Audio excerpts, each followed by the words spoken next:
Olá, pessoal. Espero que estejam bem. Estarei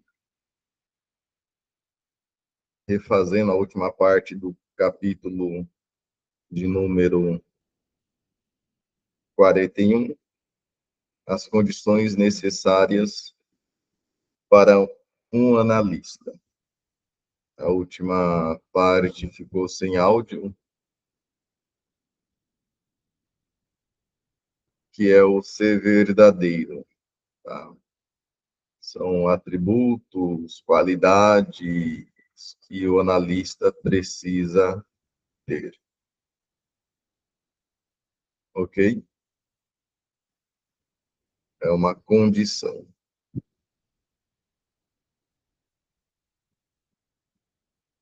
Ser verdadeiro. Nós vimos aqui que é importante, vou voltar, tá? A formação, o par,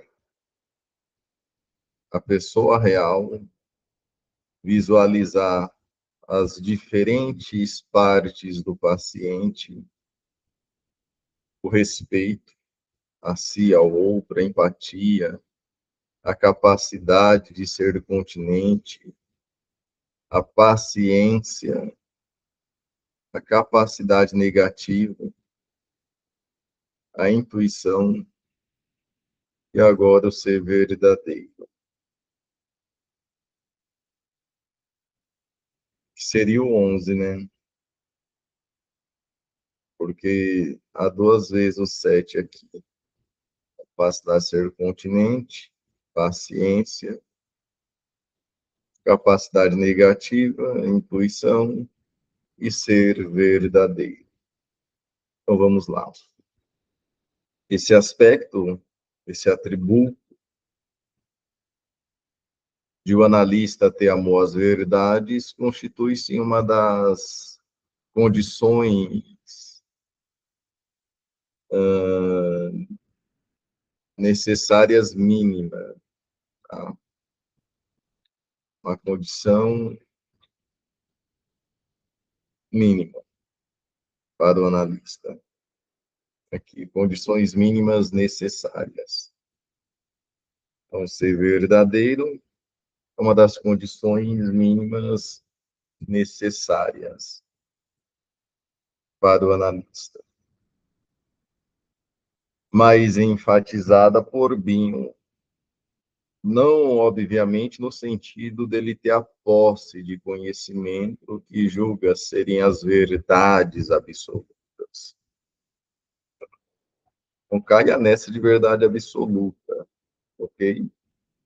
Mas sim que ele seja verdadeiro consigo mesmo. Uma atitude analítica de querer conhecer e enfrentar as verdades, as dele, as do paciente e as do vínculo entre eles, por mais penosas que elas sejam. Então, ser verdadeiro é ter uma atitude de enfrentamento e conhecimento de si, do outro e do que perpassa a relação e o vínculo.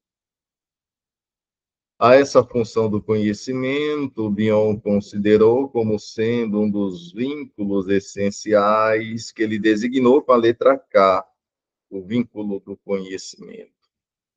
Ou se estiver a serviço de negar e evitar o conhecimento, menos K. Então, quando o sujeito nega, evita, menos K. Quando ele enfrenta, conhece e reconhece, K.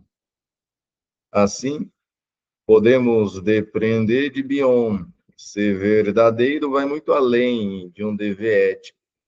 É uma imposição técnica mínima a ser transmitida ao analisando e a ser dirigida em profundidade, em uma busca das verdades originais. Então, não é apenas ética, tá? É uma imposição sobre a técnica do profissional.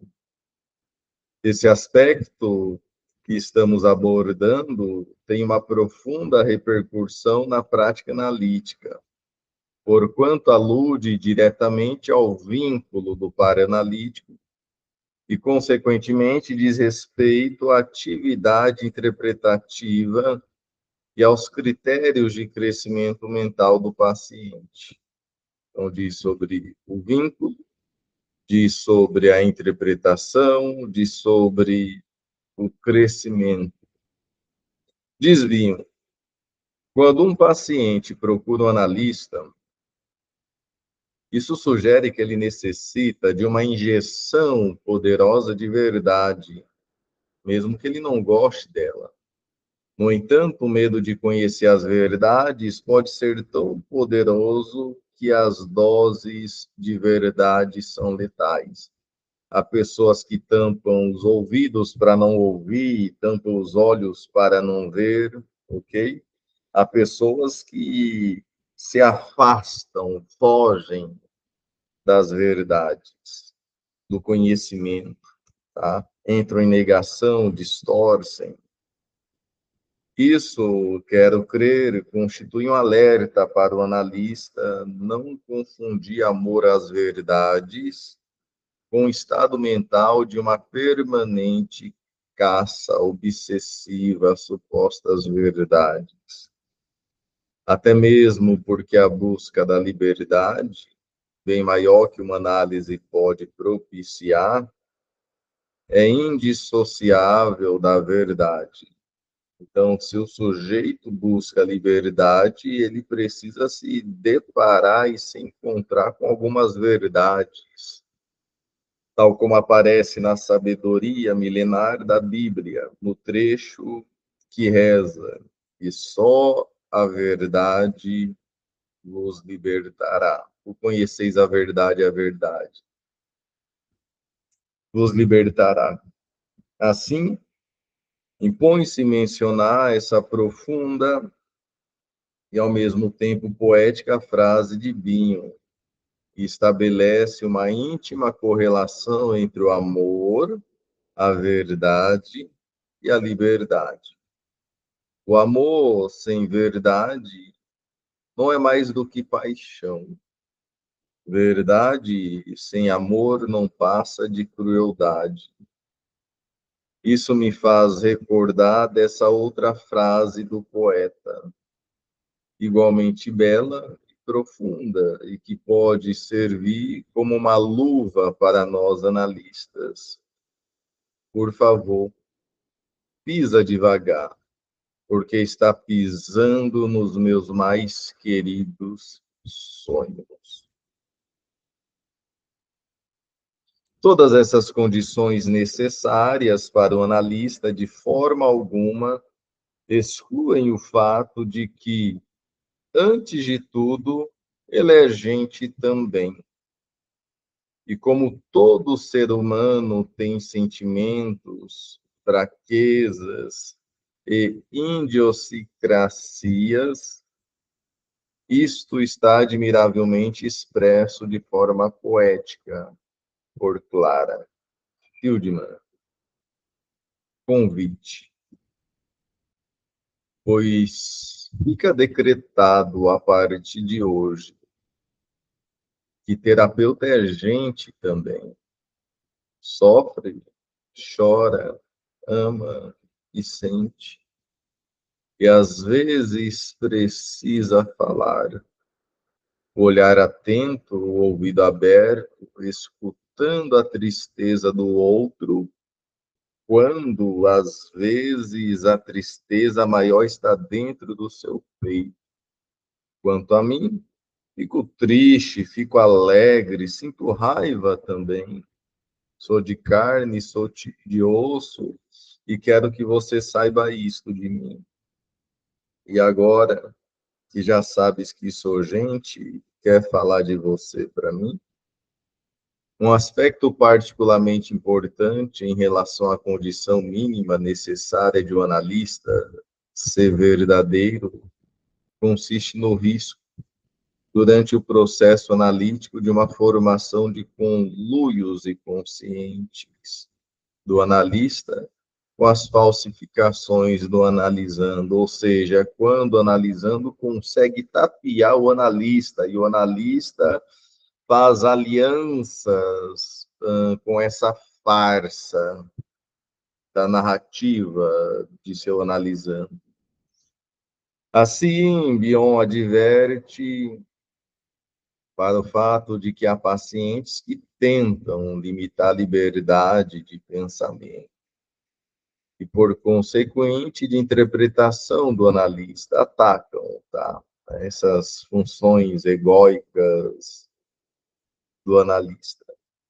Ele compara isso com a situação de uma paciente ao médico e dizer: doutor, apareceu um inchaço no meu seio. Agora eu não quero ouvir nada sobre câncer ou qualquer treco desse tipo.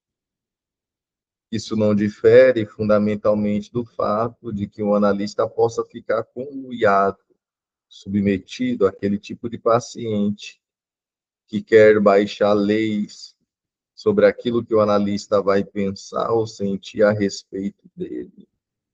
São pacientes que querem impor o não quero ouvir que há algo de errado comigo. E é claro que nós acabamos sendo influenciados por esse tipo, ok? De força dos nossos analisandos. Da mesma forma, Bion também alerta para que o analista precavenha-se contra a formação de um conluio com pacientes que preferem o que ele denomina uma cura cosmética, ou seja, pacientes que buscam apenas uma cura aparental, de muitas vezes de aparência bonita, algo superficial, instável, que não se sustenta, que encobre, né, o que é sentido pelo paciente como feiura interna, sendo que isso é próprio daqueles analisandos que não querem se desfazer dos seus proteicos disfarces mentais. Sim, há pacientes que se disfarçam. À guisa de uma síntese do que foi exposto neste capítulo, pode-se dizer que a formação de uma indispensável atitude psicanalítica interna, resultante da aquisição das condições mínimas necessárias, implica na condição de que o analista discrimine as seguintes transformações. Quais são elas? Ouvir não é escutar, olhar não é enxergar, entender não é compreender, ok? Simpatia não é empatia, recipiente não é ser continente, ser bonzinho não é ser bom, interpretar corretamente não é o mesmo de que ser eficaz, adivinhar ou palpitar não é o mesmo que intuir, falar não é o mesmo que dizer, e saber não é o mesmo que de fato ser. Nosso próximo capítulo será o 42, ok? A crise atual e as perspectivas futuras da psicanálise. Até lá, tchau, tchau.